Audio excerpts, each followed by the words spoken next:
years of the best sports talk in Middle Tennessee, featuring Tennessee Radio Hall of Famer George Plaster, Tennessee Sports Hall of Fame coach Watson Brown, and young guns Billy Derrick. And now, here's your host, George Plaster.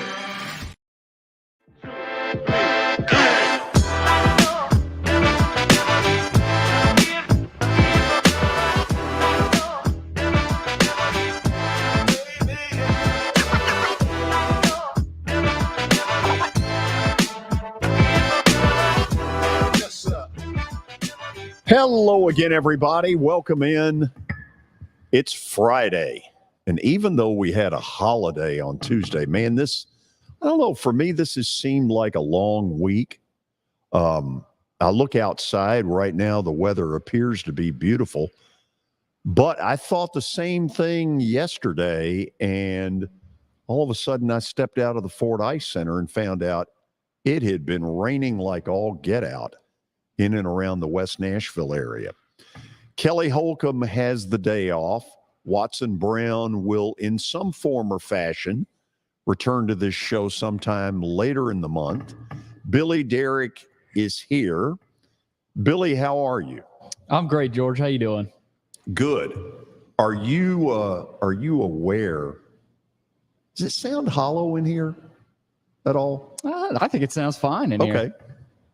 I'm just curious. Well, Seems a little different. It's a little bit more, I don't know about empty, but well, it's quiet. We've cleared some space in here. It's not usually this quiet in the busy Ford Ice Center, but we've got the whole place to ourselves today, it feels like. It is very quiet in here. But however, George, it's not bad when there's the hustle and bustle, people buying food back here, events going on. I think that's part of the appeal of the Ford Ice Center. But so quiet today. Go ahead and put up the event graphic thing we're having. Oh yeah, there it is. So there it is. I want to make this clear to everybody. There is a chance, it's an outside chance, next week that we're going to have to close off reservations. We are at almost 140 right now, which is the largest of the three that we have had. And this should have gotten a great crowd. Terrific panel. Former University of Tennessee football coach Philip Fulmer, former Vanderbilt football coach Watson Brown, former Duke and Ole Miss football coach David Cutcliffe, and the guy that I believe is the foremost authority on Southern college football, and that's my buddy Tony Barnhart, who is in the process of writing another book. He told me about that recently. So this event will be a week from Sunday, July the 16th at 5 o'clock. We'll do it here at the Ford Ice Center. If you're watching this and you'd like to be a part of what is going to be a terrific college football night where we get into everything, anything and everything you want to talk about in college football, we're going to do. Simply email me, plastergeorge@gmail.com. Again, plastergeorge@gmail.com. Let me know how many reservations you want. This will be by far the largest crowd we have had of the three. Very excited. As it should be. Yeah, very excited. I mean, these four guys have, Tony covered college football, but those other three guys coached some pretty good players, some pretty good teams. Two of them were a part of a national title, which is an interesting aspect to this. We'll talk a lot about that national title. Maybe some Tennessee fans interested in that. So, and Vanderbilt with Watson Brown. So, well, first of all, David Cutcliffe is as good an interview as there is in sports. He never disappoints. Oh my God. So there's no telling where we'll end up taking this.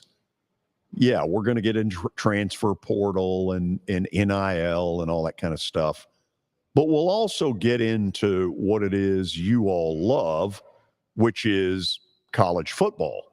Well, and today's day and age of the quarterback, I think would be a great topic. Watson Brown, one of the best quarterback coaches, offensive gurus ever in college football. David Cutcliffe, I mean, he's right up there with Watson. I mean, coaching Peyton Manning. Did he coach Eli, George? Yeah. He coached was Eli his Manning. Head coach. He was his head coach. So I think the quarterback and how that position has changed, especially with the Manning Passing Academy, what they're teaching kids, what they're showing them. I think that's another topic point. I mean, you can get into so many different things. It's unlimited. And we'll open it up about midway through the evening for questions out of the audience as well. So I will say this. If you're thinking about coming, do yourself a favor and make the reservation this weekend, because what I don't want to have to do is close you off from attending.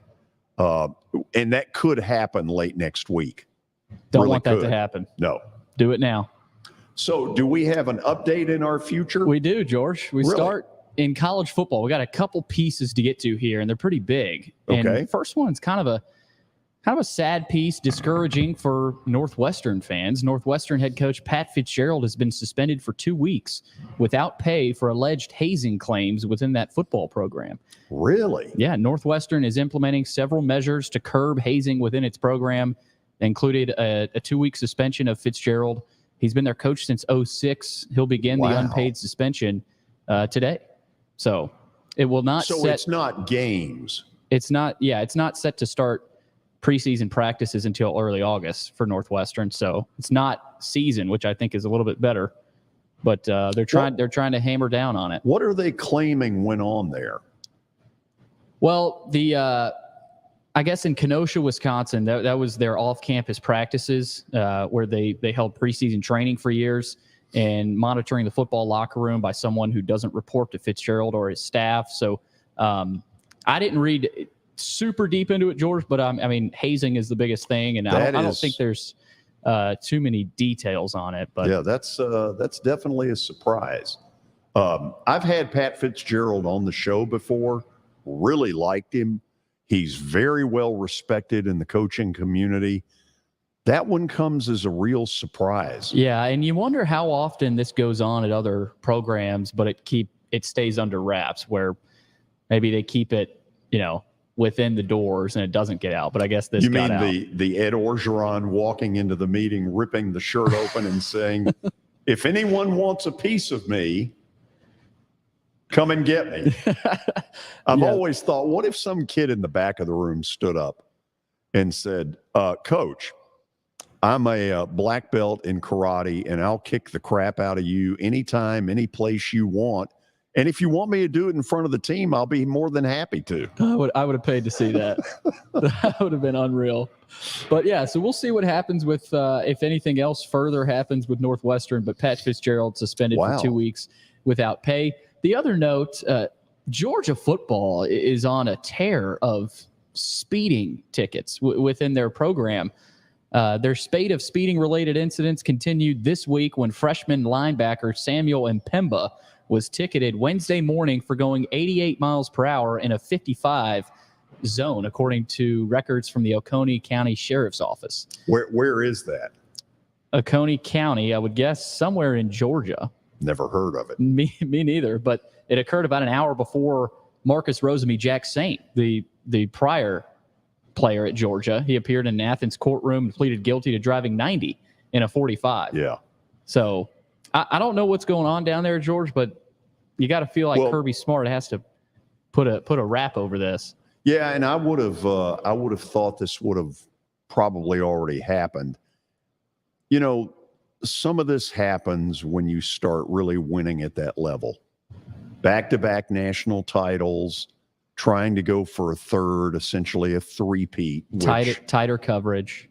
Yeah, and the other thing is, I think kids at that age think they're invincible. Yeah. And, we've won a national title. Nobody can do anything to me. And, I'm invincible, and boom. Yeah, George, this is the 10th report of traffic-related moving violations in Athens, Clark County since January. I think if I'm Kirby Smart, I would have the Georgia highway safety people maybe come in and have a little talk with the team. Well, and it's serious. I mean, a human life was involved in one of them. Yes. So that's absolutely. I mean, this is making serious, it doubly serious. Yeah. So obviously Kirby Smart will try to keep that under wraps. Second story, and it's kind of a crazy one. TMZ has obtained the video of Britney Spears getting struck in the face by Victor Wembanyama's security guard after she tapped him on the shoulder to ask for a photo. Now, this is, I mean, you know, they sorted it out, and I don't think Britney is in too much of trouble there, but kind of crazy. I don't think Wembanyama's security guards were having it. Anytime TMZ reports, it's never a good thing. No, it's not. And we all ask ourselves, how the hell do they come up with this stuff? Who knows? Going back to Draymond Green and who was the player? Jordan Poole. Jordan Poole. I mean, I don't know how they get some of this stuff, but they do. Somehow they do, and they uncover a lot. Don't screw with TMZ. It's ridiculous. But, George, speaking of Wemby, calling him Wemby, he will make his Summer League debut tonight against Brandon Miller and the Hornets, assuming Brandon Miller plays. I don't know if they load manage these guys in the summer, but according to Vivid Seats, the average ticket price is $96 for tonight's game. That's the highest for any Summer League game since they started tracking it in 2015. You know, I remember in years gone by going to Vegas in the summer when Summer League was going on, and you could get in for $5. Most of the time it was over at UNLV. And I'm told that arena is basically sold out for tonight. Is it Orleans Arena? Or is it's not T-Mobile? I don't know. It used to be at the Thomas and Mack Center at on UNLV. the UNLV campus. Now, I'm not sure if they've changed that, but either way, they're expecting, a massive crowd. I'm fired up to watch that. The intrigue with this guy is unbelievable. I'll be curious what the rating is on that, because basketball in the middle of July in games that don't matter normally, we'll get just this side of a test pattern. Well, but this is different stuff. This kid may be what do they call it when you are a what's the word I'm looking for, when like LeBron was. That's what people are sort of pegging this kid as. I mean, what's the word I'm looking for? You're not thinking generational talent. Jack Gold, ladies and gentlemen, minus a microphone, spits it out that. We'll get him one later. Thank you. But no, George. I mean, I'm really excited to just see what he looks like. Well, I'll give you like sort physically. of a hint. He's a tall man. So 7'4". Whew. God, that's unbelievable. With 6'4" skills, which is apparently the craziest part about it. Yeah. So, and it's on ESPN, so I think the ratings will be good. And it's a Friday night with really nothing else going on other than Wimbledon. But probably not a lot of nighttime Wimbledon. No. Thanks for trying that. You got it. Good try. Maybe some reruns of Wimbledon. They might have that. But George, Tom Brady in the news. He lost millions of dollars in the collapse of cryptocurrency company FTX, for which he was an ambassador. New York Times reported today, under an agreement he made with FTX back in 2021, he received $30 million in now what is worthless stock for his work pitching the company in TV ads. So I think a lot of this was expected, but I think Stephen Curry was involved in this as well. Gisele Bündchen, she received $18 million in stock per the report. So Tom Brady, I don't think that's going to take too much of a hit to his wallet. No, and I've sent a contribution. I was very concerned.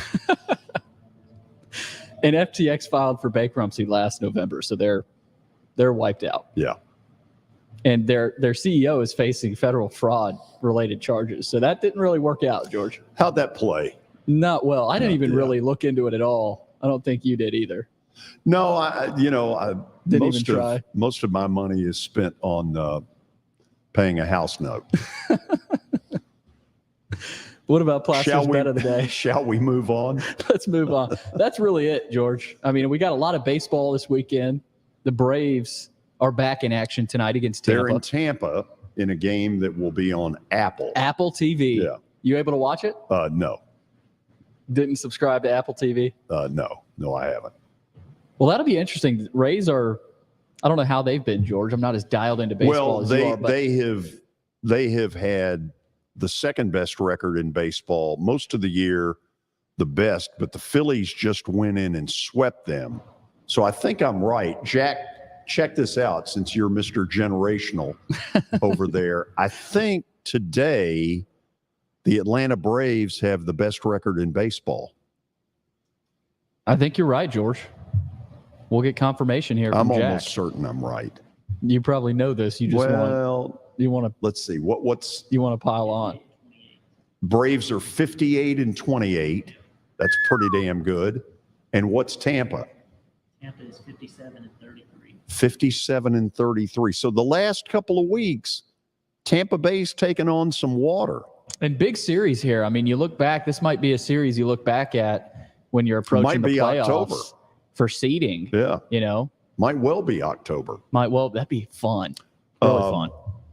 Yeah, and two warmer weather cities. I'd say would the ball fly as much at the Trop this weekend as it would for an outdoor, hot Probably Atlanta? not. First of all, if Tampa has big crowds, and they might, because they probably Braves fans will go down there knowing full well for a vacation. Yeah, they had a ton of fans 2 weeks ago in Cincinnati. I know I was one of them. Well, and what I've realized about the Braves, their fans travel when they have this good of a team to root for. Yeah, it's some of the old TBS national TV stuff that they started to generate in the 80s, and then in the 90s, the whole thing exploded. This is a big series. Big series. I mean, you look back, it might not feel huge now, but in the playoffs, you might be looking back at this saying, man, as a Braves fan, could decide who gets home field. Yeah, wish we could have had that one. Or if the Rays lose, wish we could have beaten the Braves. So now that the All-Star game is no longer what decides who gets home field advantage, which is a shame. I missed that. This is a series that could have a lot of implications. Now the All-Star game means virtually nothing, right? Yeah. We'll see. Yep. That's all I got. Okay, let me tell people a little bit of what we have coming. Interesting story, and a good friend, Evan Brads, who was a great player at Belmont 4 or 5 years ago, is now on the coaching staff of the Utah Jazz and was named about a week ago the head coach of their summer league stuff. Evan, I'm guessing, is 28, maybe 27.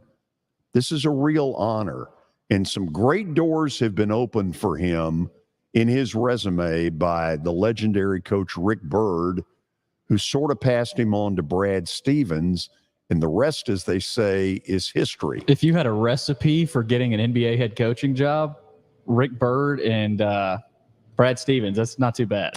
My guess is that Evan Brads will be a head coach on the Division I level in about 5 years. Could Belmont take a look? I know Casey Alexander's there, but I doubt Casey would appreciate your giving up his job. Well, I'm just saying, if Casey takes a potentially bigger job, you would believe Evan Brads would be up there for Belmont. Could be. He's very young, and for a while that'll work against him. After a while, it won't, because his resume will take over. Either way, he will join us after the break. Stick around. We've got plenty coming. Danny Evans in the 3 o'clock hour. A lot happening. This is the George Plaster Show. How am I going to get to work? My car's totaled. Skylar, our team is making a call right now. We'll get you a rental car. Don't worry. That's a relief. Call us 24/7. We're here. We're going to help.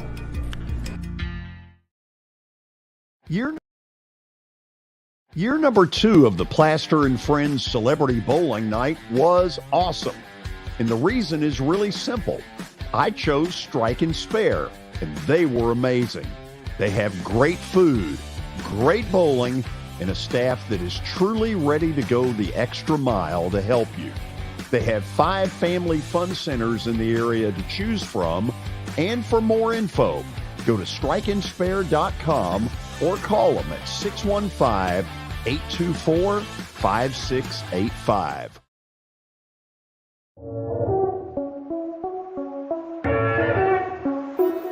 Now that the weather has gotten considerably warmer, there's not a better place to spend a morning or an afternoon than Riverside Golf Links. So you've probably noticed the weather has gotten a lot warmer, and that means a couple of things in Nashville. It means baseball, and it really means golf. And for me, it's a visit to Riverside Golf Links. The course has improved dramatically. There are now 27 holes, including a 9-hole executive course. If you want tee times or more information, dial them up at 615-847-5074. You can't see the sights without the sounds. From the crack of the bat to the roar of the crowd and everything in between, discover what Hit City has to offer. Spend your nights cheering on the Nashville Sounds at First Horizon Park with giveaways, fireworks shows, theme weekends, and more. Single game tickets are on sale now. Visit NashvilleSounds.com to claim your seat today.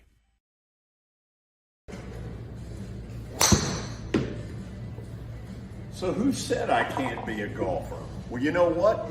This is X Golf, located just down the road from the Fordyce Center in Bellevue. This is fun. It'll improve your golf game, and you need to stop in and check it out. 8138 Sawyer Brown Road, and who knows, I may get to 200 before it's all over.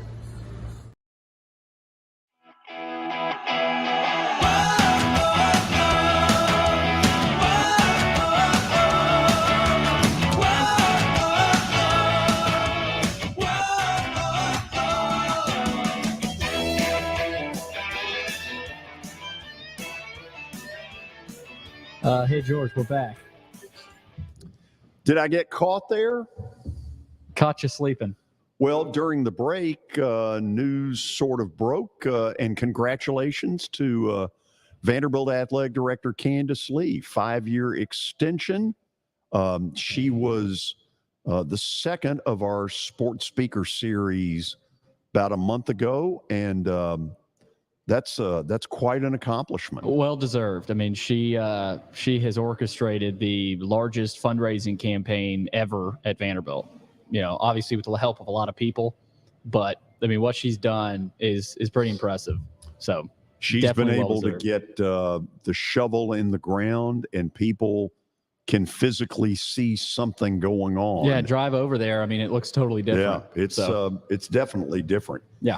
Anyway, back to Evan Brads, Belmont grad, who just recently was named the head coach of the Utah Jazz's Summer League team. Summer League with a lot more importance put on it than in years gone by. Here is that interview. We taped it late yesterday afternoon. Back when I was working at Belmont, one of the first people that I met turned out to be one of the best players in Belmont basketball history. Evan Brads joins us on the phone. Some of you may know that he has been a part of the Utah Jazz coaching staff and recently was named the head coach of the Jazz's Summer League activity, which is going on right now. And in fact, Saturday night, you'll be able to see Evan coaching on ESPN2 against the LA Clippers Summer League team. Yeah, how about that? Evan, how you doing? I'm doing great. How y'all doing down there? We're doing good. It's hotter than the blazes. It's about 90 degrees, but I would guess out in Vegas it isn't exactly cold there either.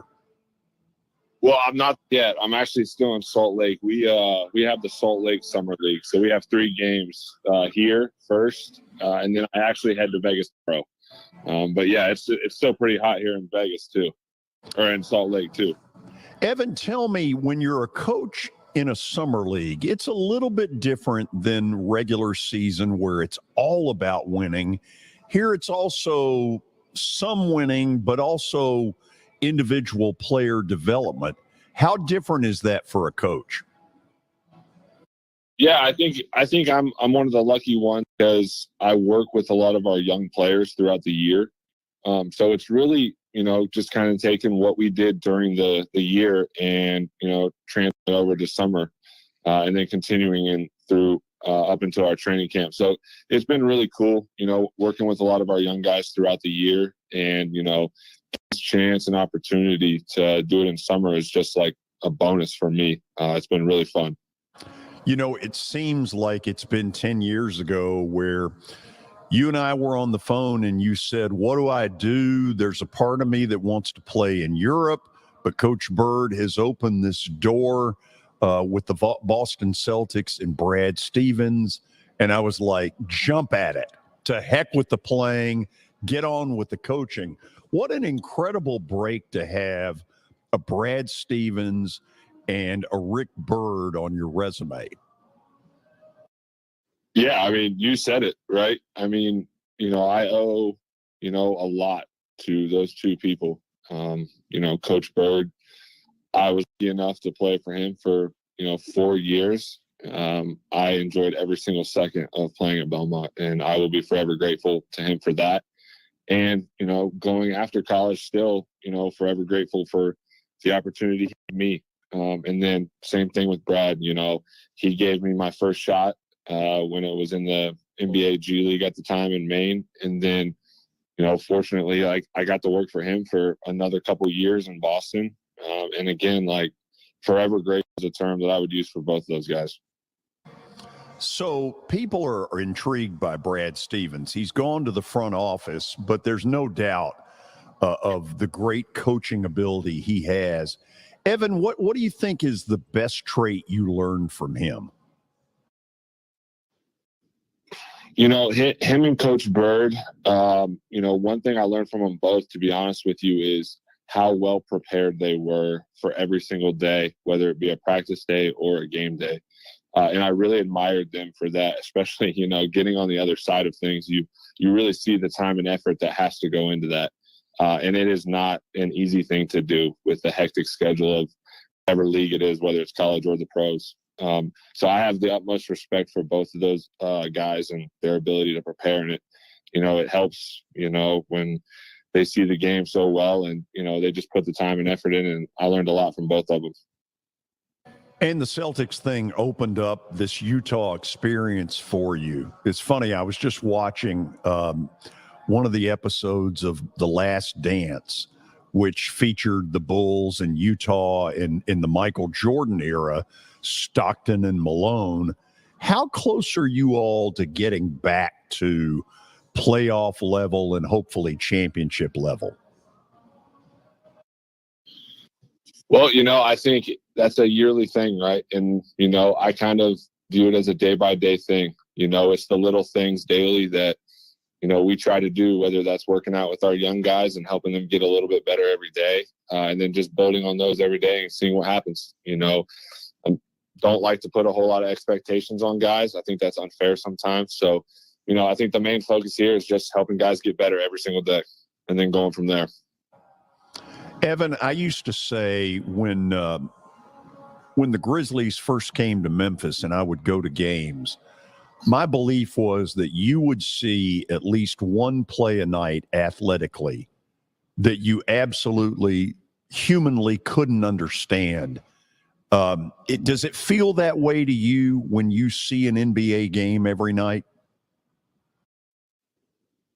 Yeah, I think so. I mean, I think you're right. I think I would argue every single play is an athletic feat. I mean, you got to watch some Belmont games back in the day. I wouldn't say my game was the most athletic and by any means. But, I think every single game in the NBA is an absolute awesome basketball game to watch. And then, as the season goes on, they get better and better. And the players are so good, and, the coaches are great too. So it just makes for a really good, game every single night. Okay, give me even though it's not the old place, a Boston Garden, this arena moment that you'll never forget. Oh, that's a good one. The NBA Finals, that's something I'll never forget. Unfortunately, it didn't go the way we wanted it, but something I'll never forget is just being there on the court, listening to the fans. That's something that'll always be in my mind. Evan, I don't know if you were in the building for this, but Brad Stevens was the coach. Taco Fall, the fans wanted Taco Fall in the game, and they were erupting. And Brad was kind of toying with them, and he finally said, "Taco, all right, come over here." And so I don't know if you were there. I really hope you were. Were you there? I'm trying to think. I don't know. It went viral. It went viral on Twitter. If you don't know, you probably weren't, but it was one of the more electric moments in TD Garden, I think. Yeah, I may have been there, but for a while there, I sat behind in the locker room. My job was kind of what we call code our games, so I might have been in the back. But to be honest with you, I'm not really sure. And Billy, this led to major problems for me because, first of all, one of his teammates, Taylor Barnett, I would make sure when I would watch a Louisville game that Taylor had a coat and a tie that matched. And if I didn't think it was proper, he'd get a message from me immediately saying, let's spiff it up a little. I kept looking for Evan, and I'd be like, where the hell is he? I kept looking behind the bench, and finally I just called him one day and I said, where are you? Turns out he's in the locker room. That's why we never saw him. Yeah, so that might have been that game. I was just in the back. So did you ever run into Luke Cornett at all, Evan? I did. Yeah. I spent, I think, a full year with Luke, or maybe the last half a couple years ago with him. It was kind of cool to relive kind of the Nashville days. I'm pretty sure we're the same age, and I remember playing summer open gyms, at Vanderbilt with Luke and some of their guys, and we always played in the gym, and there was no air conditioning in the summertime, and those were some hot and humid days in their arena. So it was cool to catch up, and he's a very good player, and it's cool to work with him on the other side of things too. So Evan, tell me a little bit about where it goes once summer league is over. Then what as far as your coaching life? Yeah, so I think once summer league's over, I think things kind of slow down a little bit for everybody. Like I said, we have the Salt Lake Summer League, which is 3 games in 4 days out here over the July 4th week. And then we go to Vegas for another, 8 to 10 days. And then after that, it's kind of mellowed out a little bit. So we'll all get a little break after that. So let me put this out here because I sort of started this earlier. You can watch Evan Saturday night on ESPN2 at 9:00 Central. Then Monday night on ESPNU at 9:00 Central. Next Wednesday night, NBA TV at 8:30 Central Time. And then next Friday night, ESPN2 at 9:00 Central Time. So no coat and tie. Can we go as far as shorts? Yep, shorts and a polo. Love it. Absolutely love it. Okay, Billy, as we end this interview, within 30 minutes of the first time I met Evan, he explained his game as old man ball. I loved it. That's awesome. Evan, I'm proud of you. Keep doing well. Thank you. I appreciate it. It's good talking to y'all. That's Evan Brads. He was one of the all-time greats to ever play at Belmont, now on the coaching staff of the Utah Jazz and about to be the head coach of their summer league stuff. Looking forward to getting a chance to see him. We'll go to a break. We'll have more from the Fordyce Center in Bellevue. Stay with us. As the trusted premier custom home builder in Middle Tennessee, Donnelly Timmons has over 20 years of experience in the industry. Whether you're looking to build your dream home or renovate your current home, their team will ensure that every client and every remodel is unique, luxurious, and completed on time within budget. Founders Dustin Timmons and Joey Donnelly have over 25 years of construction experience in the Nashville area. Together, they have completed projects in Forest Hills, Oak Hill, Green Hills, Franklin, and Brentwood. Dustin and Joey believe that communication is the most important aspect of all construction projects.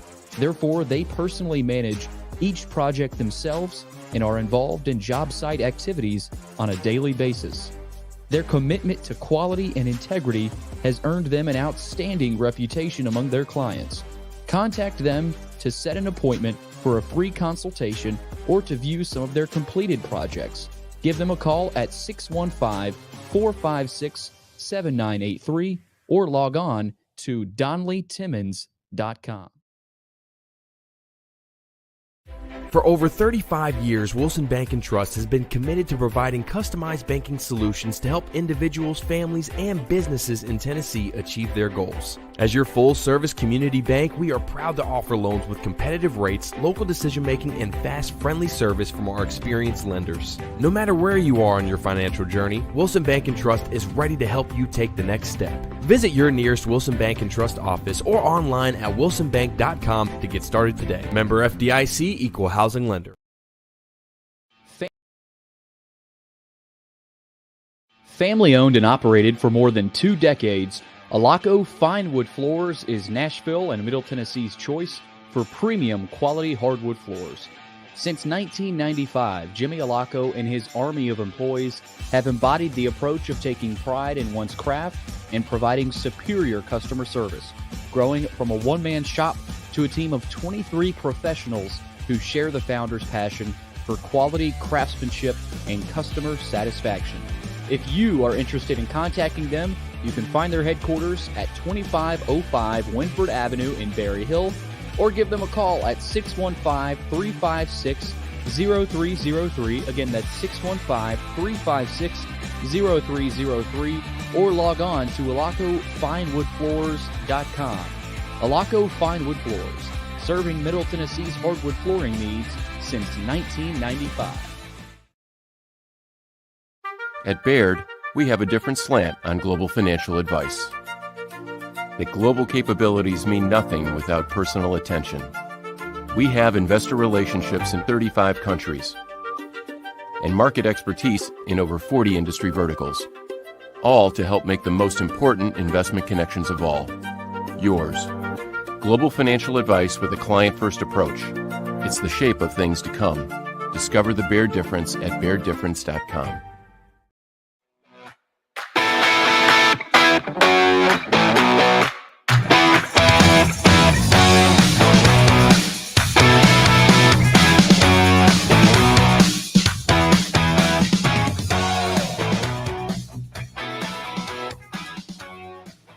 Well, it is a moment not one of you have waited for. It's time for Ask the Director. Issues of the day that need some opinions, some discussion. This is big. People are clamoring for this. This It's is also why. what I will call a Friday waste of time. Yeah, every Friday needs some wasting of time, and I'll go ahead and start it off, and we might even get a question from Jack Gold over here. Really? To my left. Okay. Georgia, I want to start. I've been thinking about the College Football Legends Night, and you think about the guys up there: Philip Fulmer, a legend at Tennessee; Watson Brown, legend at Vanderbilt, coached at UAB as well; David Cutcliffe at Duke, coached the Mannings; and then Tony Barnhart. No disrespect to Tony Barnhart here. Take him away for this question. Out of Philip Fulmer, Watson Brown, and David Cutcliffe, and this might be this is an opinionated question. Is this a dumb question? It might be dumb, but I mean think hard about it, because you could have a good, unique answer about it. Who had the most impact within their respective communities? Like Philip Fulmer in Knoxville, Watson Brown in Nashville. I mean, with that 1982 team, you could argue was huge. David Cutcliffe, whether it's at Duke or Ole Miss or even Knoxville, like who would you say made the biggest imprint? And you can even hit on all three if you want to. And just it's possible that the answer is David Cutcliffe at Duke. He and I have laughed over this. When he got named at Duke, I had him on the air like 2 days later, and it was in my radio sports talk show life, and he said, "You think I'm crazy, don't you?" And I said, "Yeah, a little bit." I said, "This is not a great job right now." I had just gotten through doing a Georgia Tech Duke football game at Duke that probably drew about 10,000 people. And by the time it was nearing an end, there were 500 people in the stands. And I was able to get out of Duke's campus and get back to Nashville like that. Wow. And so Duke football was really down. And I think he brought a level of respectability to Duke in football that they had no right to expect. I think he did a very underrated job there. I think he did a very underrated job at Ole Miss. He didn't deserve to be fired. And I think, revisionist history being 2020, Ole Miss people now know that firing him for Ed Orgeron, probably not the right move. Yeah. Listen, I think he established that Duke football was better than some club sport, that it had been treated as a second-class citizen compared to Coach K and the basketball who were winning all those national titles. You think about that.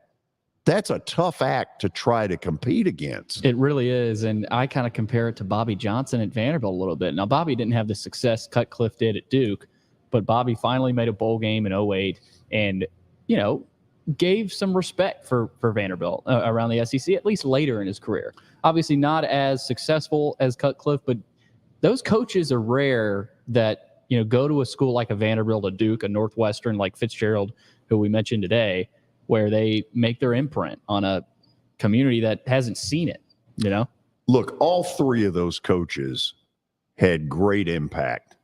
And you see it in things like reunions that they have.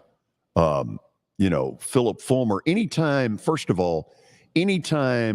you as a coach win a national title, there are going to be great feelings, great memories, and stuff that those players don't want to ever forget, because that's a bond unlike any other when you can say, oh, by the way, my group won it all.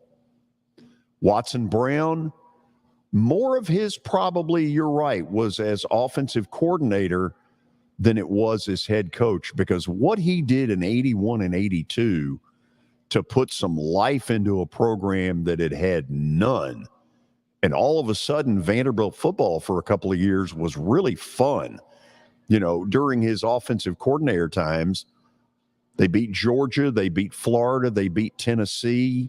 Which is unheard of. Yeah, I mean, there was – so all three of them in different ways have had real impact. But I would claim that the job that Cutcliffe did in sort of putting Duke football on the map, not only against the ACC, but also probably a little bit against his own campus, where they were so used to Duke basketball being at the very top and Duke football being a complete embarrassment.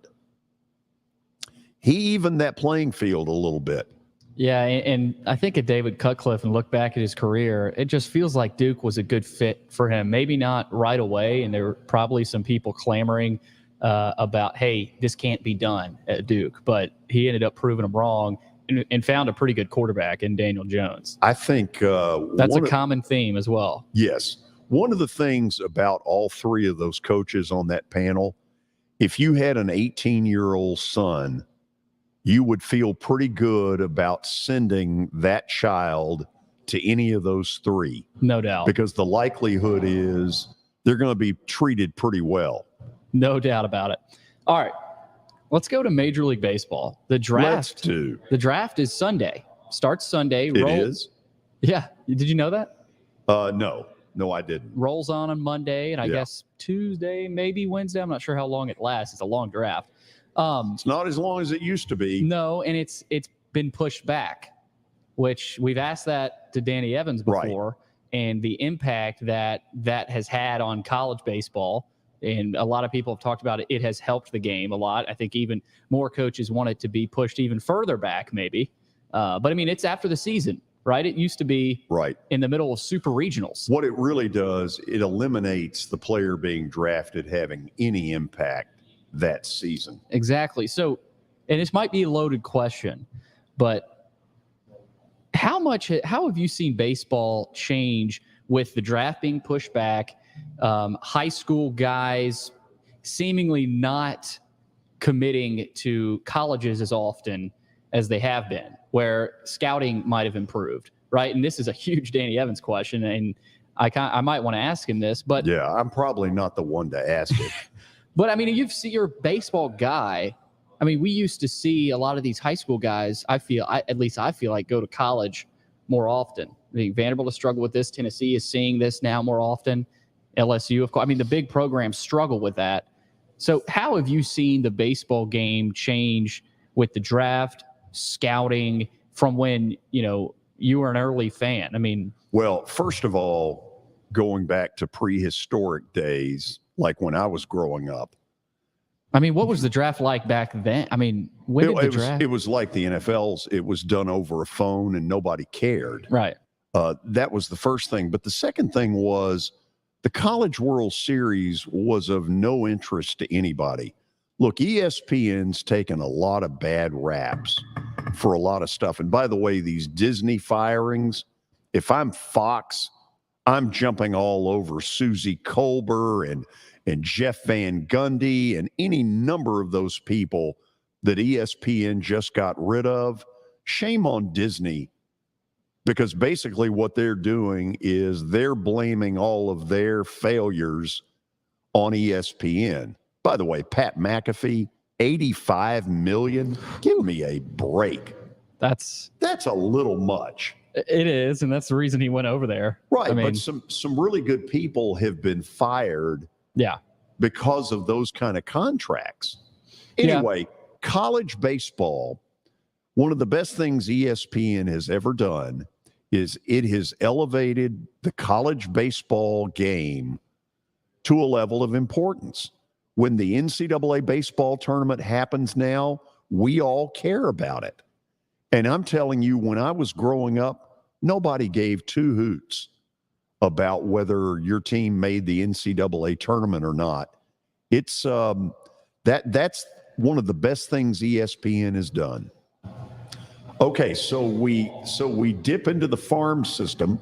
Jack, get close to that mic because they want people to hear you. Will your dad know that you've made this appearance? We don't know. We'll have to ask him at dinner tonight. Well, do you care? Don't you want him to see you? He'll see it. He'll see it at some point. What do you got for me? I'd call you somewhat of a baseball historian, whereas I like that. I haven't watched a full baseball game since probably the Braves were in the World Series. So this is just for my social media presence here. Really?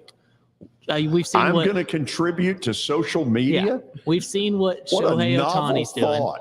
We've seen what Shohei Ohtani's doing this year. Yeah. Can he legitimately go down as the best baseball player ever? You know, it's really hard to quite go to that level because you've got so many different eras to compare. Does he become Babe Ruth? Does he become, any number of people that you're trying to compare him to? And what's Ohtani's major league career now? 6 years? Is this his 6th year with the Angels? So, the amount of data that we've got right now is not enough to go there. And in fact, is he the best player from where he grew up? Because, you'll have the comparisons with Ichiro Suzuki. Ichiro, to me, was unbelievable. But this guy is doing some stuff that's virtually we've never seen before. I mean, it's one thing that he is right now. What is he? Baseball's home run leader right now? Yeah. But he's also an all-star caliber pitcher when he's healthy. And I watch him enough. I remember initially when I heard about him, I was like, yeah, whatever. Well, yeah, whatever. Now that he's been healthier as a pitcher until this thing with the blister, man, he is some talent. I know I haven't answered your question. It's too early to go there. Yeah. We got the second one here. I'm going to move to football. Oh, we got two. Yeah. Bonus coverage for young Jack. How's the beard my pace growing? Probably going up here. How's the beard growing? Yeah, it is what it is. Okay. It's getting there. Tennessee football obviously kind of came out of nowhere this year. Had almost a national title contender year this year. Now, if you ask Tennessee football fans, they're back. They're a national title team. They have those unrealistic expectations. They always do. Do you buy into that hype that they are back in Tennessee football again? Oh, I mean, I think what they did a year ago, you've got to say they're back. Now, do they take it and add to it this year? You know, the answer is tell me how good Milton is, because there's some legitimate skepticism there.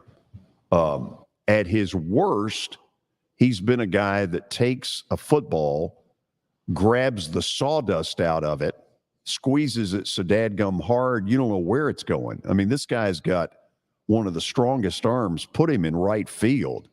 He'll throw some people out. If he gets past all that, like he looked like he did in the Orange Bowl, and he's really good, then they're going to be really good. If he's not, they're probably going to take a little step back. There's a lot of pressure on that kid. There is, and he's got to get lot. He's got to get consistent too. I mean, you saw the Orange Bowl, the Vanderbilt game you throw out. I mean, it was a downpour, and Vanderbilt, you know, obviously they weren't ready to play. But I mean, you take a look at what he did last year. You just don't have much to go off of. No, but it's encouraging at least that he ended the season on such a high note. That had to help his confidence. Right. And you wonder if David Cutcliffe goes to the Manning Passing Academy, and if he was able to. I don't know if he did this year. I'm sure he has in the past.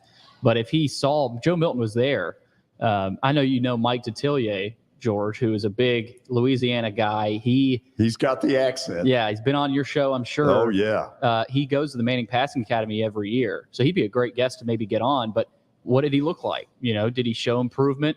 Obviously, you can't take too much from the Manning Passing Academy, but you know, what does he look? I would think, though, that the kind of one-on-one instruction that he likely got from fellow UT grad Peyton Manning. Imagine the one-on-one between Peyton and Joe. I mean, that's priceless. Yeah, exactly. So I think you got to look at that too. All season, he's probably working his butt off, you know. But yeah, there's a ton of pressure on him. But that's what I've got. I know Jack had two. I asked two, right? If you have another one, feel free. If you're telling me you're done, then you're done. Let's see here. I want to fire a good one at you. Okay. Controversial? Yeah, probably controversial. Let's see. I'm not used to, by the way, answering the questions. I always ask them. It's a little different. Let's see. I'm trying to think about what's in season. I guess NBA sort of with the summer league. I don't want to go Jordan, LeBron. Are we going back to Porzingis? No, we're not. We're not going to Porzingis. George, who is in your mind, who's the best point guard to ever play in the NBA in your mind? Ooh, the best point guard. See, when I was growing up, you didn't have the designation point guard. It was you were the one or you were the two, right. But you were a guard.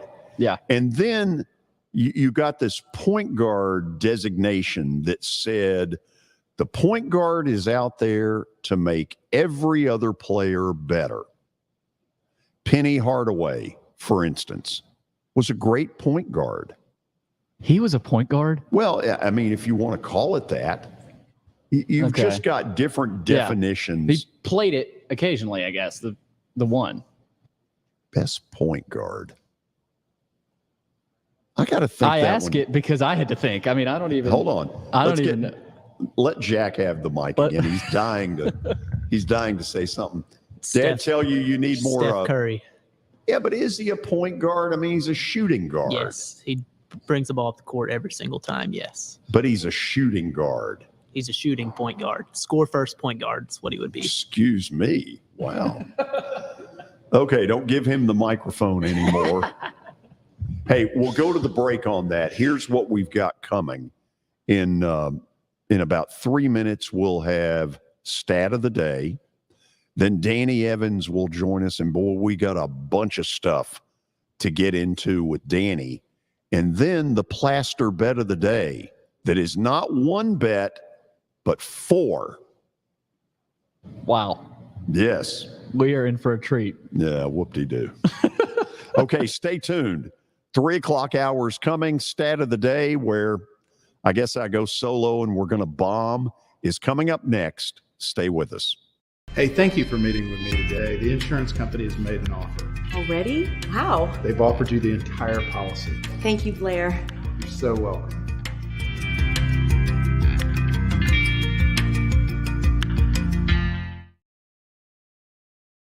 Forget the fact that Sir Speedy Music City is owned by my BGA classmate James Warren. Their work stands on its own merit. James and his staff do incredible work, as evidenced by the huge banners at the Plaster and Friends Celebrity Bowling Night.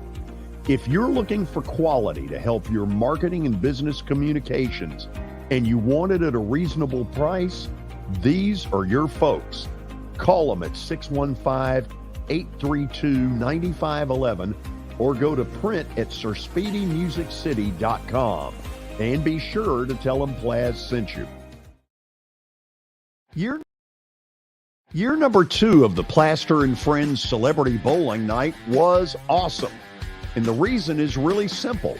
I chose Strike and Spare, and they were amazing. They have great food, great bowling, and a staff that is truly ready to go the extra mile to help you. They have 5 family fun centers in the area to choose from. And for more info, go to strikeandspare.com or call them at 615-824-5685. Hello, this is Celeste Middleton, a State Farm agent in Murfreesboro, Tennessee. I want to help my neighbors and local businesses be proactive and assess their risk before something unexpected happens. We want you to have a thorough understanding of your coverages to have the best protection when you need it. We can create a personal price plan for you. Our team has over 70 years of experience helping people in Middle Tennessee. We have an awesome team with integrity and provide honest and prompt communication, and we love what we do and genuinely care about everyone we work with at our office. Give us a call at 615-895-2700, send us a message at celestemiddleton.com, or walk in at our office at 803 North Thompson Lane in Murfreesboro. We would love to earn your business. Welcome to John English Antique Sports and Cards, located at 204 East Depot Street in beautiful downtown Shelbyville, Tennessee. Their phone number is area code 931-492-4304. John, obviously, I've been blown away by what I've seen at your place. I've now been there 3 times. But for the person who's never been, what should they expect? Well, we have a 3,000 square foot store, George. Half of it is vintage cards in all sports. And then half of the store is, a lot of people call it the museum, where there's a lot of early equipment and just the history of sports in general, baseball, football, basketball, golf, tennis, and other items. When somebody comes in there that you know is a big sports fan, what is their normal reaction? Well, I think that they're pleasantly surprised. And, of course, being in Shelbyville, Tennessee, which is a small town that you would never expect a shop like we have to be in. So they're kind of, I don't want to say blown away, but as I said, pleasantly surprised.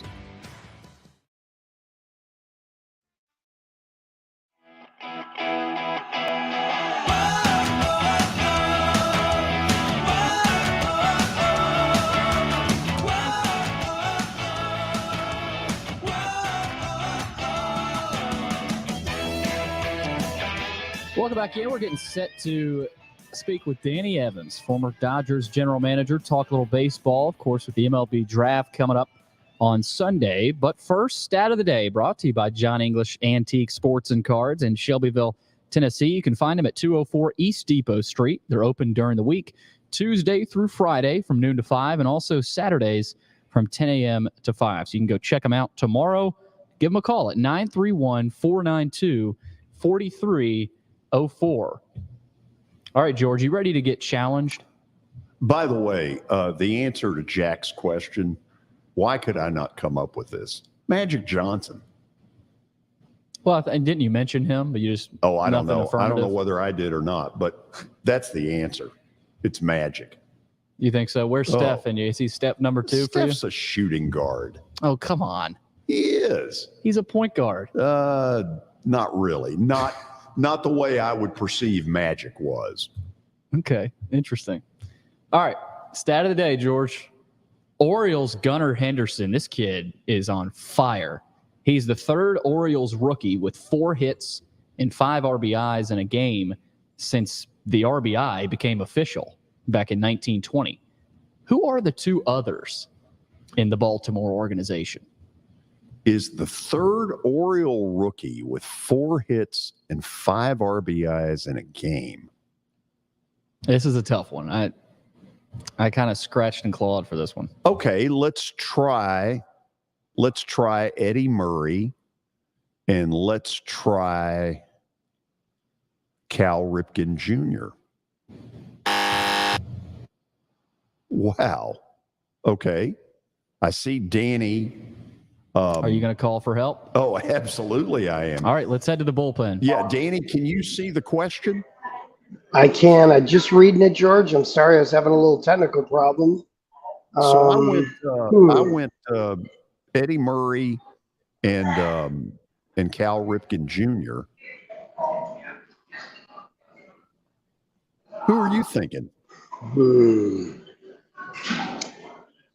Wow. So is this going back to when they were the St. Louis Browns? Yes. One of them goes all the way back to the St. Louis Browns. It's not Eddie Goodell. That was the mid. Wow.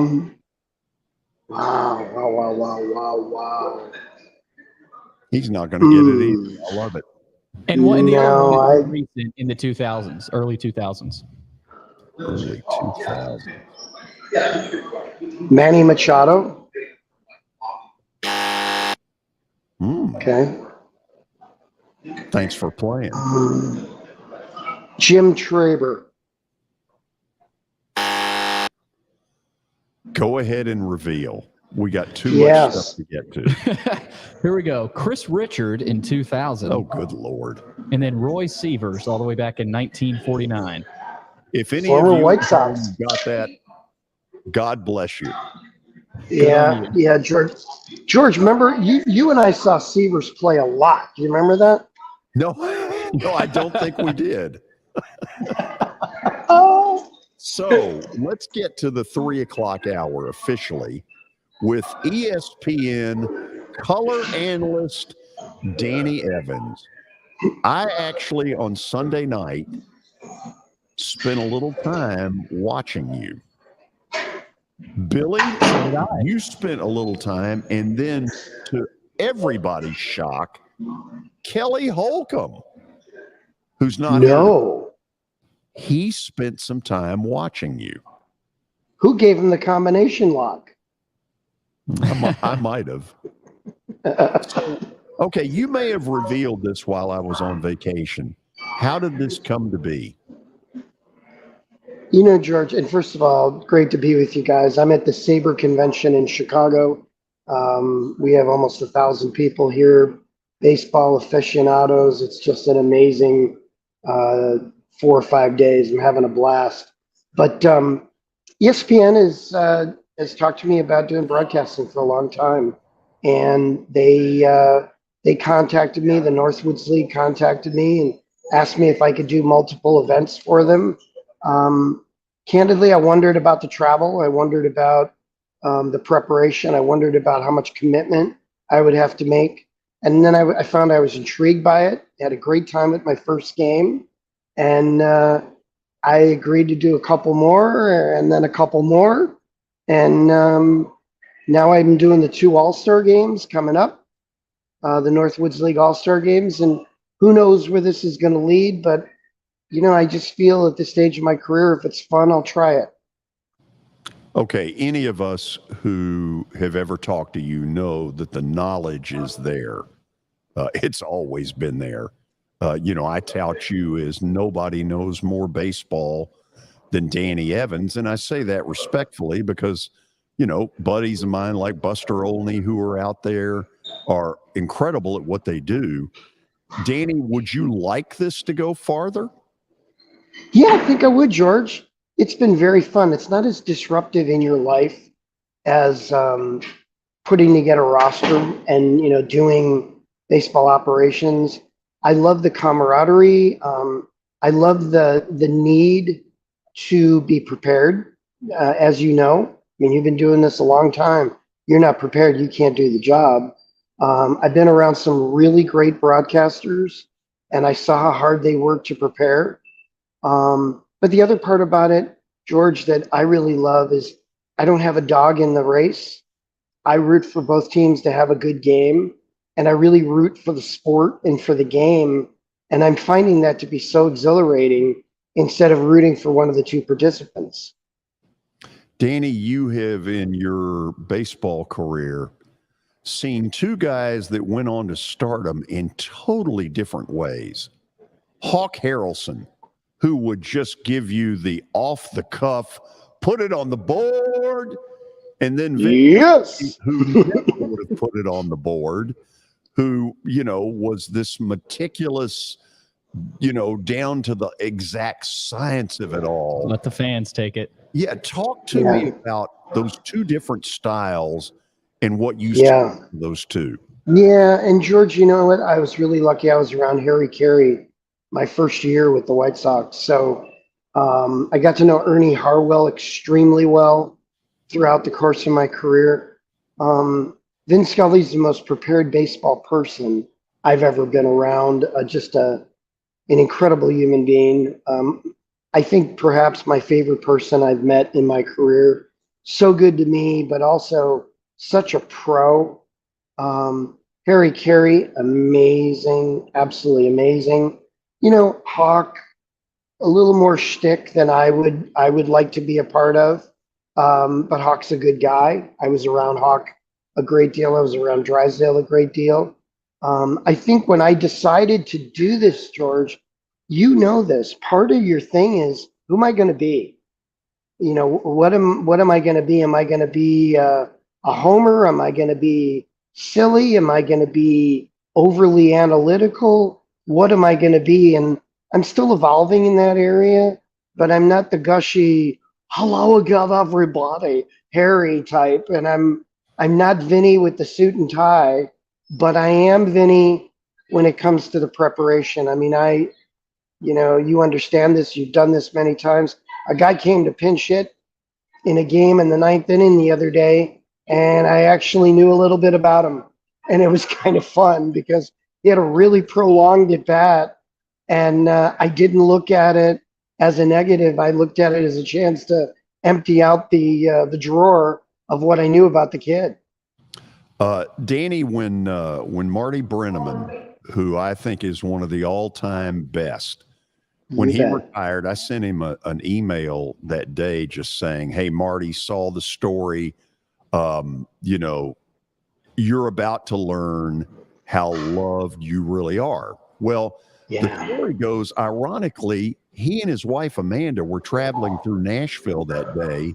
And so I met him for lunch at Loveless Cafe.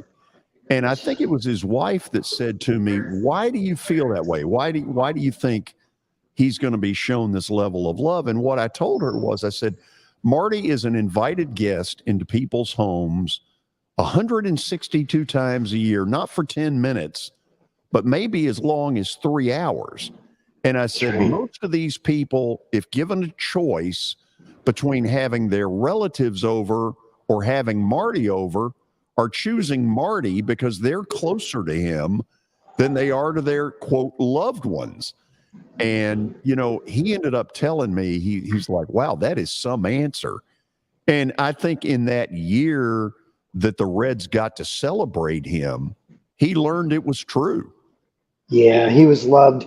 In fact, George, he was at the Reds Cubs game at the Field of Dreams. And we're standing behind the plate, the two of us, just chatting about how our journeys through our career brought us to the Field of Dreams. I think one of the fun things that you just said about, coming into your living room, a really great friend of mine, a great broadcaster, I won't mention his name, said to me, your challenge is regardless of the game, keep them interested and keep them engaged. And I've remembered that my first few games. I just think about it as I do have to entertain a little bit, but I need to inform and engage and think about what they're thinking, what they're saying, what they're seeing, not just calling pitches and doing replays. To me, it's more about teaching them a little bit about the players, the experience, the venue, the game itself. And also, I know there's players' families out there listening to the game, fully riveted to every pitch, unlike the casual fan who might be watching it at a bar or something like that. So, I really respect the profession, George. And for me, it's been fun, but at the same time, just a wonderful career challenge to jump into this at this stage of my life. And, so far it's been fun. And it doesn't preclude me from doing any of my other work. So when's the next time we can see you? Let's see. About a week and a half from now, I'll be doing Northwoods League All-Star Game from Traverse City, Michigan. It'll be a lot of fun. Beautiful place.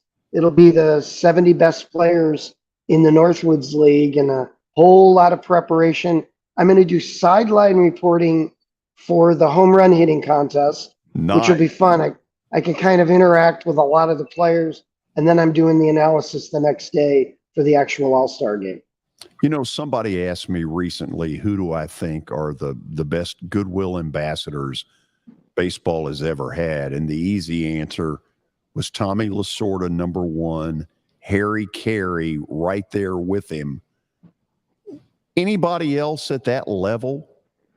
Roland Heyman. He recently passed away.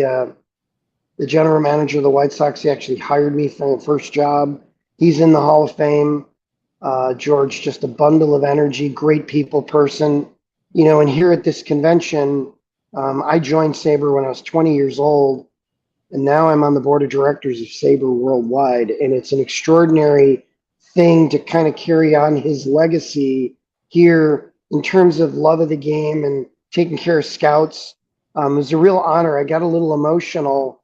I have to present an award tomorrow in his name, and it really struck me. Yeah. I was preparing for it last night, and I'm going, what do I want to say about the most influential man in my career? And started to choke up and realized, okay, this is cool because I'm giving an award away that obviously means a lot. Yep. That is very cool.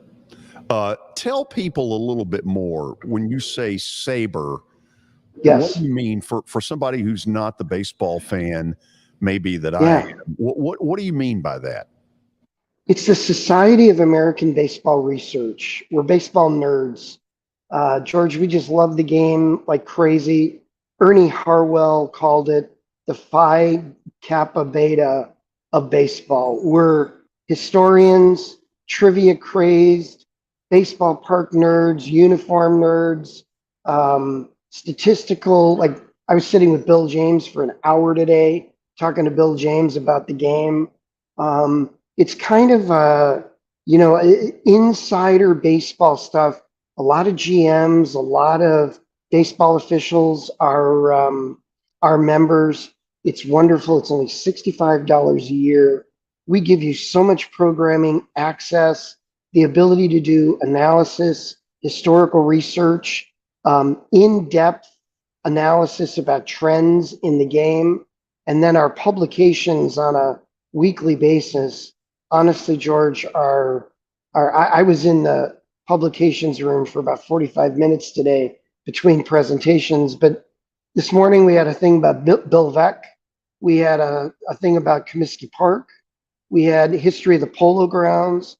We had some discussions about the speed up rules, how they're affecting the game, the loogie rule, the three batter reliever rule. And we've got the largest membership we've ever had in Sabre. We're almost 8,000 people, and we have people from all 50 states here in Chicago this week. We have enormous speakers. It's really a fun experience. And I've kind of come full circle, George. My dad gave me a membership when I was in college. And now not only am I the president of the Rocky Mountain chapter, but I'm also on the board worldwide. And it's kind of a pinch me moment that now I get to be an ambassador for a group that I aspired to when I was a young man. Oh, man, I love it. This is right up my alley. And I'll get all sorts of ribbons and, you get all these ribbons and stickers. And, somebody said to me the other day, you're vertically challenged. You better not get any more ribbons. And I said, I'm just getting shorter, so the ribbons are going to be more of a challenge. No, I hear you. We're not going there. Danny, I'm going to take the break now. Okay. And then I want to get into what general managers are thinking right now as we get close to the trade deadline. And it seems to me there are less teams out there that are obvious sellers than there have been in recent years. We'll talk about that when we come back. All of you stick around. The great Danny Evans is coming back. How am I going to get to work? My car's totaled. Skylar, our team is making a call right now. We'll get you a rental car. Don't worry. That's a relief. Call us 24/7. We're here. We're going to help. Year number 2 of the Plaster and Friends Celebrity Bowling Night was awesome. And the reason is really simple. I chose Strike and Spare, and they were amazing. They have great food, great bowling, and a staff that is truly ready to go the extra mile to help you. They have 5 family fun centers in the area to choose from. And for more info, go to strikeandspare.com or call them at 615-824-5685.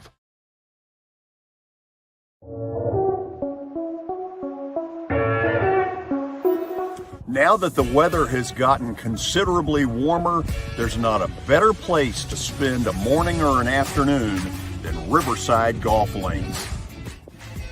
So you've probably noticed the weather has gotten a lot warmer, and that means a couple of things in Nashville.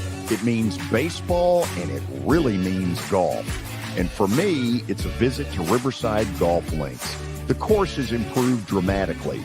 There are now 27 holes, including a 9-hole executive course.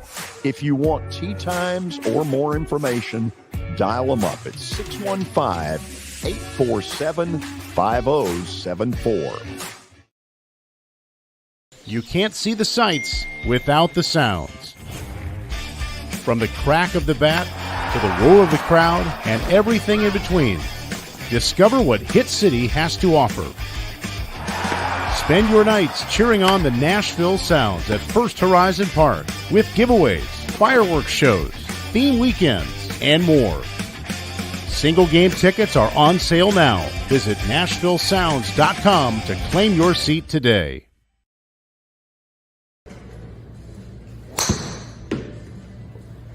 So who said I can't be a golfer? Well, you know what? This is X Golf, located just down the road from the Fordyce Center in Bellevue. This is fun. It'll improve your golf game, and you need to stop in and check it out. 8138 Sawyer Brown Road, and who knows, I may get to 200 before it's all over.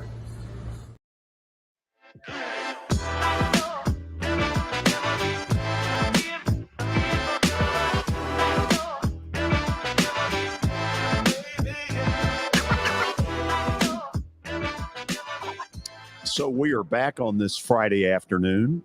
Now, that's a picture of a guy that may not be quite sure right now what path he's going. That's Yankees general manager Brian Cashman. Let's bring Danny Evans back into the conversation. Let's get him a full screen. There we go.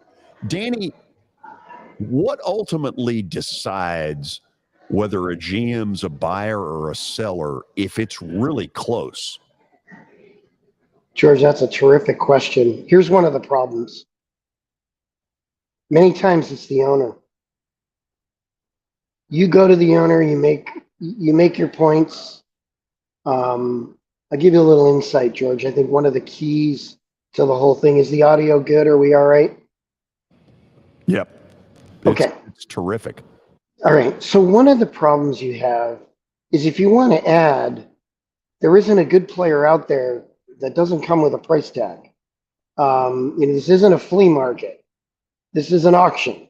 And as a result, the big trick this time of the year is to have money to be able to take on payroll because it gives you power at the trade deadline. If you don't have room in your budget, the first thing you have to do is convince your owner that, hey, I want to add X amount of dollars. And then the question becomes why. And you don't know who influences your owner. So the big challenge is A, where are you in the standings? Now we have 2 wild cards, in addition, or 3 wild cards in addition to what we used to have. So with the number of teams you have involved, there are teams that feel like they're good enough. There are teams that are looking at it going, we might be good enough, but we're not good enough to advance very far. Those teams, George, have a dilemma on their hands because they could add to their club. But if they feel that their best case scenario is maybe they advance to the LDS round, how much is that worth to you? Now, a playoff game, a home game, can be worth as much as $10 to $15 million per date for merchandise, for all sorts of things. It's a very lucrative situation, but it's also teams are at different points. Think about Cincinnati versus the Dodgers. Regardless of your roster, your placement, the Dodgers have been in, and they've been in the World Series, and they've won it. The Reds have been on the outside looking in for 5 years. So first of all, it's the team and where they stand, where their fan base is on them. Another point, and it's a big one, is how good is your farm system? Is your farm system good enough to absorb some blows, to get a player in the marketplace? Your currency is effectively your prospects. But our challenge in this year's deadline, and you alluded to it prior to the break, is there are very few teams that are what I would call out right now. And they are teams that are horrible. And because they're so bad, George, they don't have players that can really help you.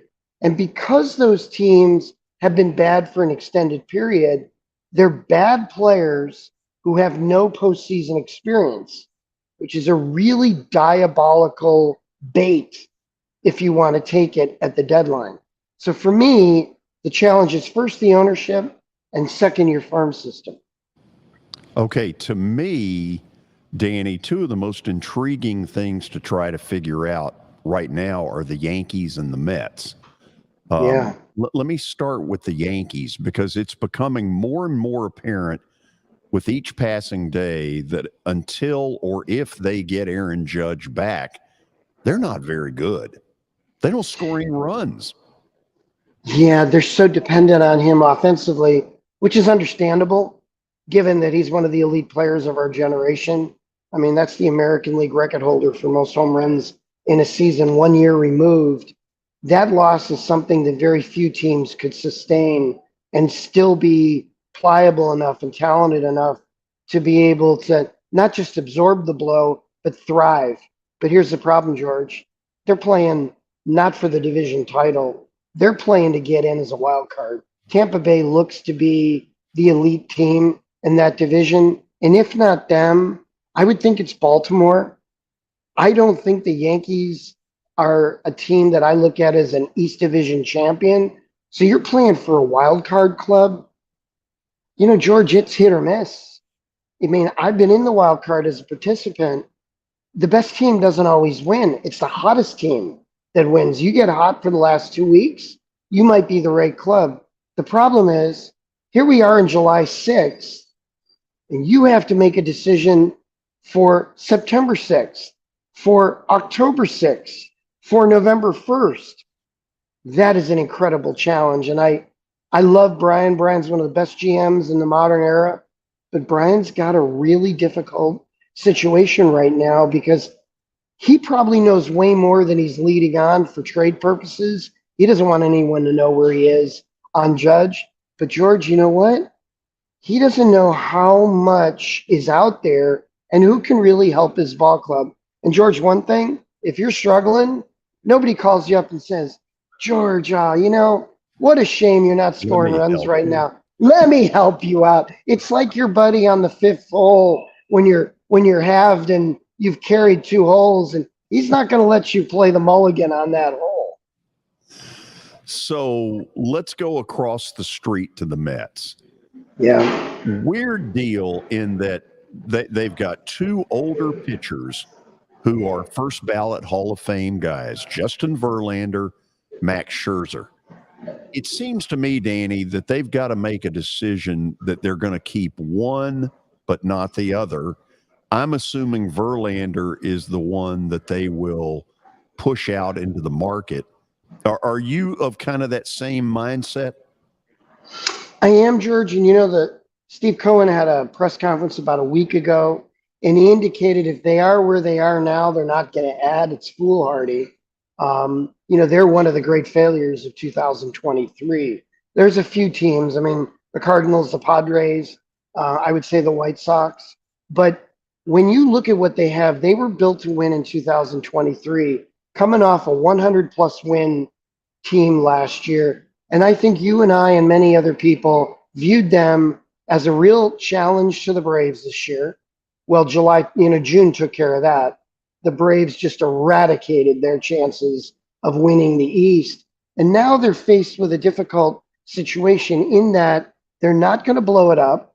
They're going to try to win next year. So the guys who aren't, who are come back with them next year are part of their core. But George, those guys come with a big price tag. How many teams can absorb a payroll hit, what it's going to be for those 2 pitchers this year and next year? And the problem is that immediately neutralizes a lot of teams, and teams that are only wild card contenders, it's really hard to pick up 30 to 40 million, 50 million in one case for a player, and you don't even know if you're getting in. It's an incredible challenge, one that I've never experienced. And at the same time, I really don't know how I would handle it. It would depend on how I felt about my team at the deadline. You put either one of those guys on a borderline club, they get better, George, but they only play once every 5 days. I knew if I went down this road with you, Danny, that the answers would be unbelievable, that you would show everybody every last reason for or against and all of that stuff. Here's what I think I've learned. The very top of that profession that you were in, the general manager profession, can steal a World Series. I saw Alex Anthopoulos do it 2 years ago with a team that this current Braves team would mop the floor with. Yeah. Well, George, I look back to our 15 or 16 Blue Jays team. We were 7.5 game back at the deadline, or at the All-Star break. Alex Perry, myself, a few other people got together, and we decided, are we good enough to overtake the Yankees and win the division? And they had me sit on the team for 5 days. And I said, you know what? I think we make a couple moves. I think we could. A couple other guys agreed with me. We made 8 trades in 11 days. We overtook the Yankees. We won the division. We got to the LCS. I look back, I saw every one of the players over that 2.5 week period. I think I was in 19 cities in 18 days. So you can do it. You can execute a deal with that. But I tell you, George, you can only do that if you've got ownership support, you've got an elite scouting staff, a good farm system, and a brilliant general manager. It was one of the most fun periods, challenging periods of my career. And every day we inched up closer and closer to the Yankees. It was an unbelievable rush for me because I looked back and I went, there were a couple days there that I was toast. But I knew, hey, I'm seeing a guy who could impact us. And then when our guys lined up for the first playoff game, I thought to myself, man, that paid off. 1/3 of that club was acquired at the trade deadline. What happens when the GMs got all the emotions going, like in Cincinnati? I mean, this city has exploded for this team, and rightfully so. They are fun. I see them every day. I know more about TJ Friedel and Ellie De La Cruz, and yeah, I'm a Braves fan, but I've become a little bit of a closet Reds fan because I love the youthful enthusiasm. And if I'm a GM, don't I have to reward that? And don't I have to reward the fan base by making the effort? Well, Nick Krall's a hell of a guy. He's a terrific GM. He's responsible for where they are today with a really good farm system. As a general manager, George, you're supposed to be non-emotional, but you can't help it. You have to be emotional. You're riding the kayak on the wave and you're feeling every bump, every hit. Since De La Cruz came to their club, they've become relevant. I think they're 21-6 since he joined the team. To me, one of the most exciting players in the game, not as a rookie, in the game. He is an elite guy with a howitzer arm, all sorts of speed, power, enthusiasm, a swagger. They're a much better club today than they were when they broke camp.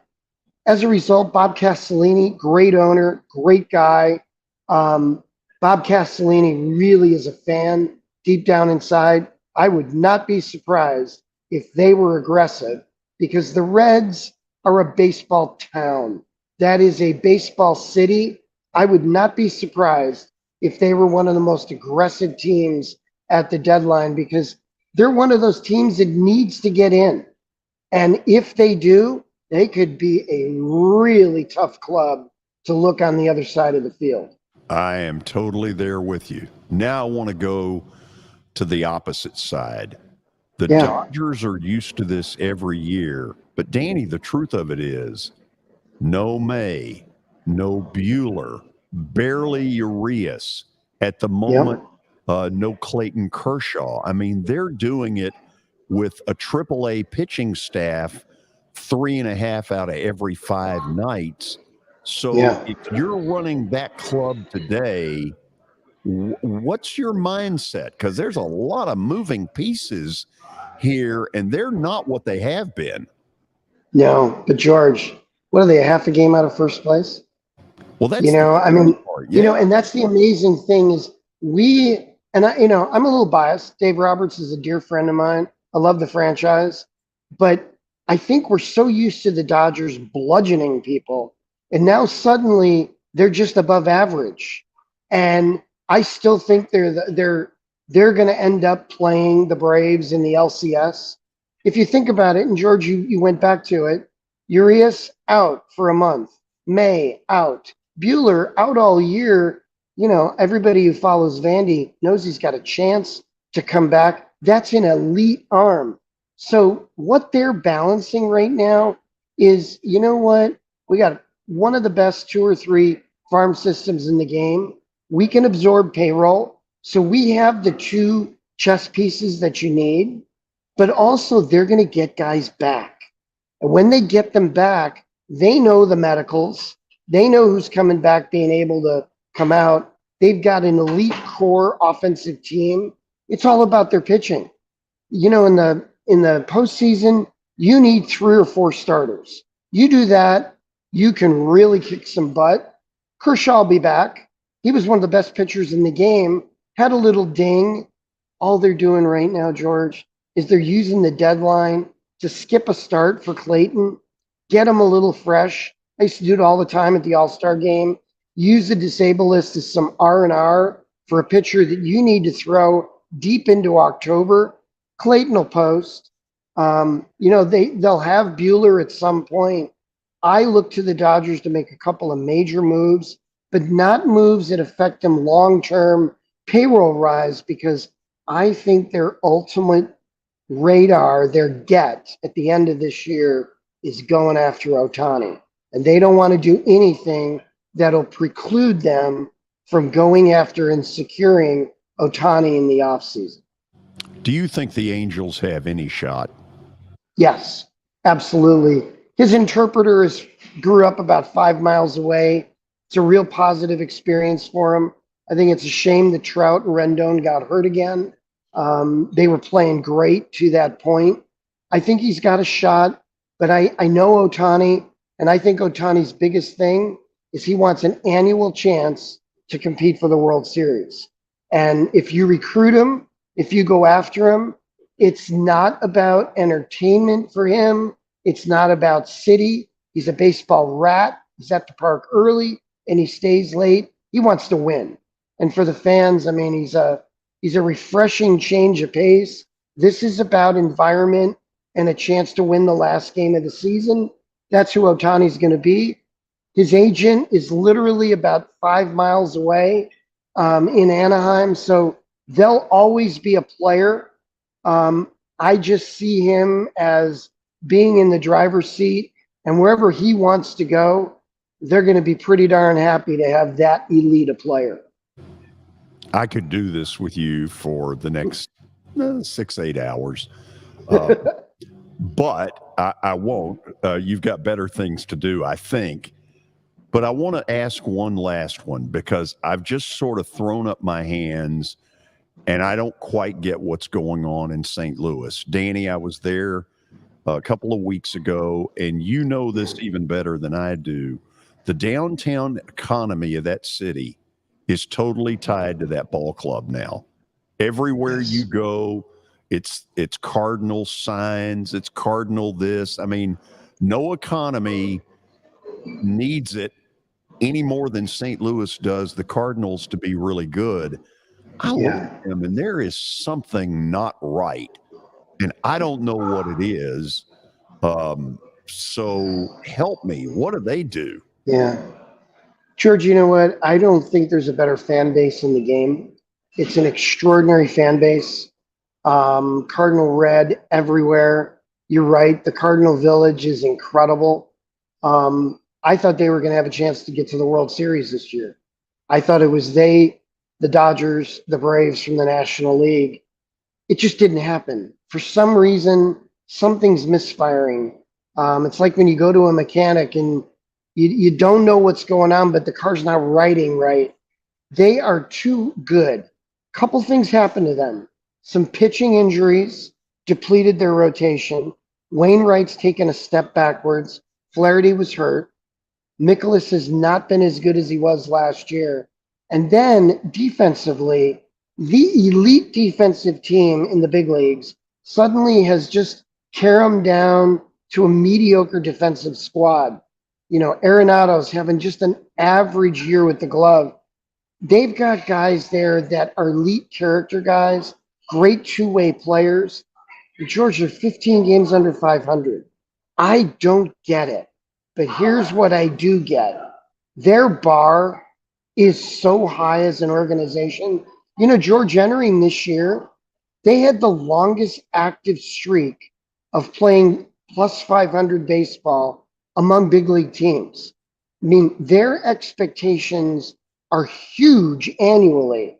So this will not be an elongated situation. I'm intrigued by what they're going to do in the month of July, because they don't need to pare down monetarily. They need to pare down to kind of change the bathwater a little bit.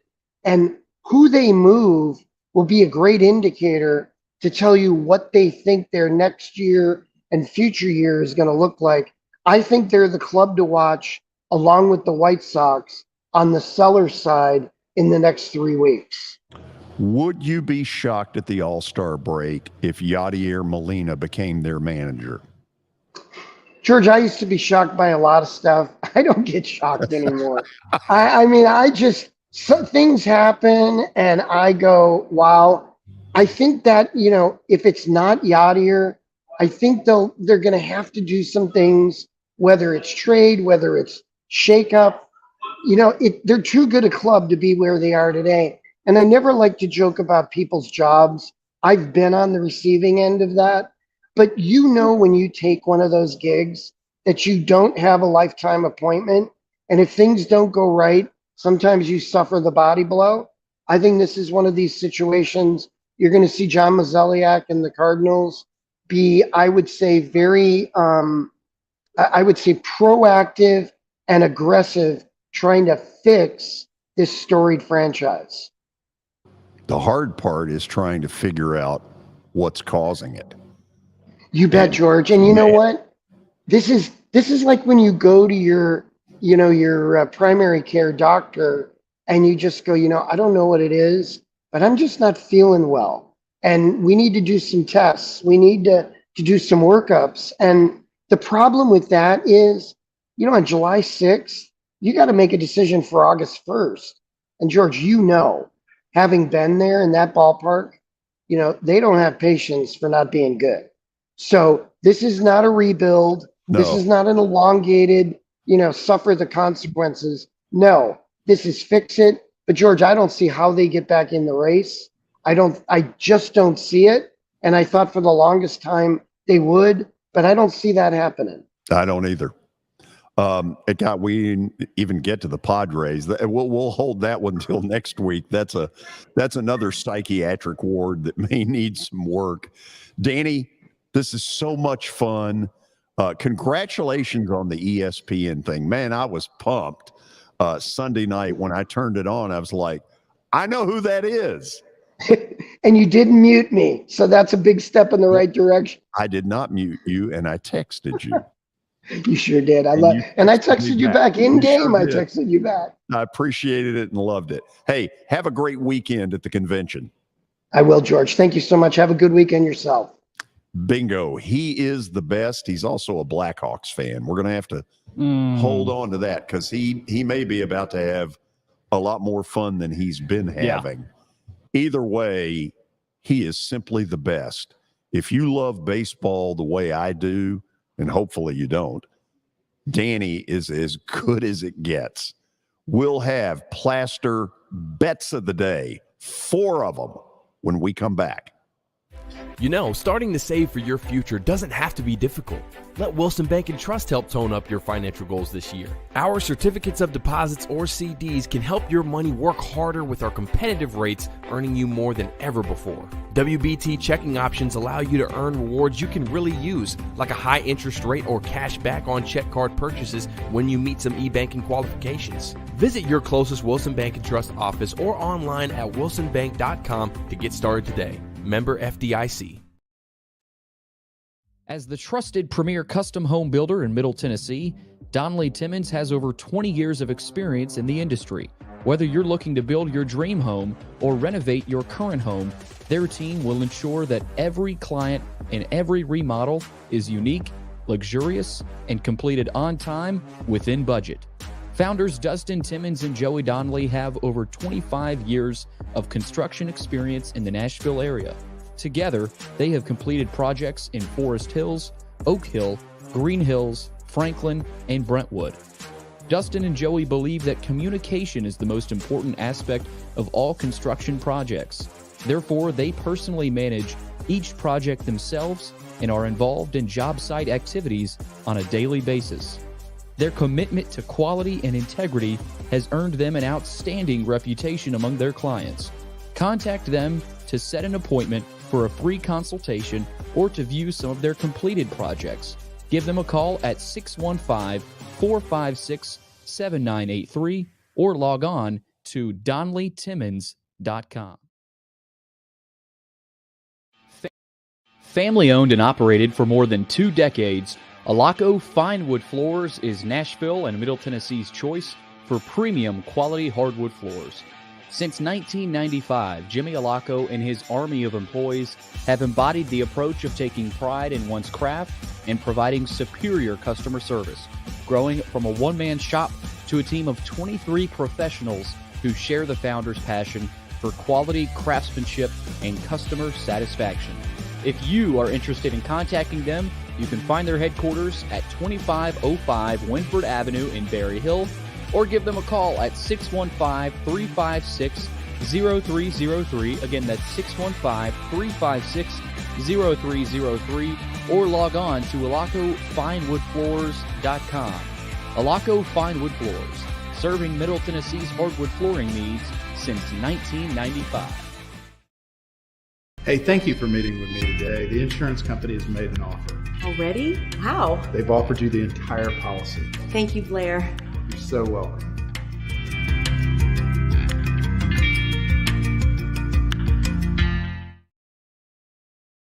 At Baird, we have a different slant on global financial advice. That global capabilities mean nothing without personal attention. We have investor relationships in 35 countries and market expertise in over 40 industry verticals, all to help make the most important investment connections of all, yours. Global financial advice with a client-first approach. It's the shape of things to come. Discover the Baird difference at BairdDifference.com.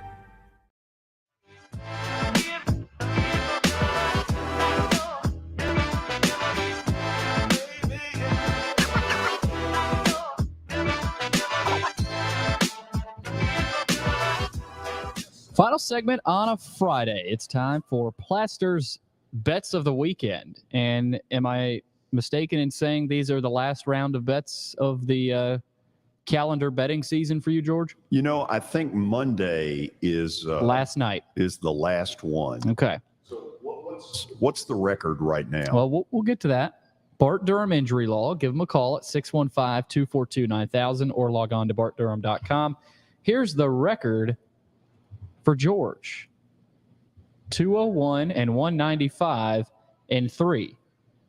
The Rangers lost to the Red Sox last night. George. Yeah, and you know, I had the whole thing pegged that Nathan Eovaldi would go back in there and really stuff it down the Red Sox throat. And he wasn't awful, 5 1/3, 5 hits, 4 runs, but he was not the lights out Nathan Eovaldi that I thought he would be. So much for that one. I'm going to give you 4 tonight. You ready? Let's do it. We start with this one. Okay. I think the Nats have put a stamp on it and kind of mailed it in. They're awful. The Reds went in and swept a 4-game series in the nation's capital. And when you look at the Nats' everyday lineup, Lane Thomas is their best player. And after that, you can have them. They're awful. They are so bad. They're just not it's not a collection of great major league talent. I know a lot of it is in AA and AAA off the trades of people like Juan Soto and the compensation pick for Bryce Harper. Texas, on the other hand, scores a lot of runs. I think they'll win in Washington, and we move on. Baltimore, one of the most pleasant surprises. They just went in and murdered the Yankees. And now they are this big dog at Minnesota. Kind of surprising. I think they're better than Minnesota. They should not be more than a 120 dog. 152 is too much. They remind me a lot of the Reds, how young they are and the way they're rolling. Yep, it's very similar. There's really good mojo in Baltimore about the Orioles. Here's a big rivalry game. The Dodgers, I don't know how they're winning right now because they're getting no starting pitching at all. And, you know, we sort of put it out there. 4 of their best starting pitchers have been nowhere to be found. Urias pitched last night. He pitched okay. Dodgers, I don't know how, their everyday lineup is what's getting it done for them. I'm going to take them because the Angels don't have Mike Trout, which makes it a lot easier to pitch around Ohtani. So Ohtani's playing. He's back. He's playing. Oh, I say that. I don't really know because the injury is a pitching injury. Okay, so he might be hitting, but off the mound. Yeah, he won't be pitching, I wouldn't think.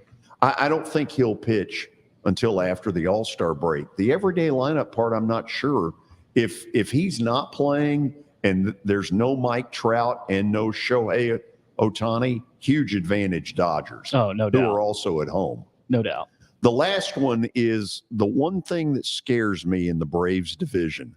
Philly has caught fire. Now they are still 11 back, but when you go to Tampa and you sweep, that's sending a message, and it's not a false message. The Mets is a false message. They're too far behind. It's too late. Not so with Philly. And Philly, the big challenge for them is to get over the Marlins and get into the wild card. They go with Zach Wheeler tonight. Miami goes with Sandy Alcantara, the National League's reigning Cy Young Award winner. Good pitching matchup. Good pitching matchup. I'm going Philly. Philly plays better on the road, too. They've been awful at home in their tiny ballpark. But yeah, it doesn't make any sense. We'll see if they keep it rolling on the road in Miami. Okay, let's put the graphic back up there. A week from now, a week from Sunday, we've got an unbelievable panel as part of our Wilson Bank and Trust Sports Speaker Series. We've sort of called it College Football Legends Night with Philip Fulmer, Watson Brown, David Cutcliffe, Tony Barnhart. You might want to go ahead and make a reservation this weekend because we're up right at 140. We're going to have a big crowd in here. The easy way to make the reservation is to email me at plastergeorge@gmail.com. Again, plastergeorge@gmail.com. Listen, all of you have a great weekend. Billy, try to behave this weekend. Same to you, George. Yeah, make sure Jack doesn't get in any trouble over there. I'll give him the mic back on Monday. But don't dare give him that microphone back. Not unless his dad orders it. Hey, we're out of here. All of you have a great weekend. Wherever you may be, drive safely. We'll see you on Monday.